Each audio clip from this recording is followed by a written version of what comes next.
ഈശോയ്ക്കും മാതാവിനും 1000 നന്ദി. എൻ്റെ പേര് ആൻ്റണി, ഇതെൻ്റെ ഭാര്യ മേരിക്കുട്ടി. ഞങ്ങൾ കണ്ണൂർ ജില്ലയിൽ ഇരിട്ടി എന്ന് പറഞ്ഞ സ്ഥലത്തു നിന്നാണ് വരുന്നത്. കഴിഞ്ഞ ഡിസംബർ 4-ാം തീയതിയാണ് ഞങ്ങൾ ആദ്യമായി ഇവിടെ വരുന്നത്. അതിനു മുമ്പ് വർഷങ്ങളോളം ഞങ്ങൾ കൃപാസനത്തിലെ പ്രാർത്ഥനയെക്കുറിച്ചും ഇവിടുത്തെ അത്ഭുതങ്ങളെക്കുറിച്ചൊക്കെ കേട്ടിട്ടുണ്ട്. പക്ഷേ ഞാൻ അത്ര വലിയൊരു കാര്യമൊന്നും അതിന് കൊടുത്തിരുന്നില്ല. അങ്ങനെ ഒരു പ്രത്യേക സാഹചര്യത്തിലാണ് എൻ്റെ ഭാര്യയുടെ നിർബന്ധപ്രകാരം ഞങ്ങളിവിടെ വരികയാണ്.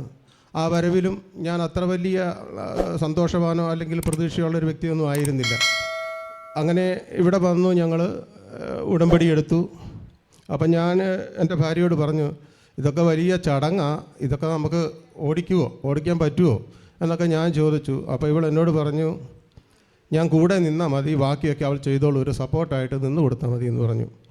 അങ്ങനെ ഞങ്ങൾ ഇവിടുത്തെ ഫോർമാലിറ്റീസ് എല്ലാം കംപ്ലീറ്റ് ചെയ്തു തിരിച്ചു പോയി. പോകുന്ന വഴിക്കും ഞാൻ ആവർത്തിച്ച് എന്നിലെ സാത്താൻ ഇവളോട് ചോദിപ്പിക്കും, എടി ഇതെല്ലാം പൂർണ്ണമായും ചെയ്യാൻ പറ്റുമോ? രാവിലെ 5:30 എണീക്കണം, ഒരുങ്ങണം, നല്ല ഉറക്കത്തിൻ്റെ സമയമാണ്, പിന്നെ വൈകിട്ട് ഓൾറെഡി നമ്മൾ സാമാന്യം നന്നായിട്ടൊക്കെ പ്രാർത്ഥിക്കുന്നൊക്കെ ഉണ്ടല്ലോ എന്നൊക്കെ പറഞ്ഞു ഞാൻ.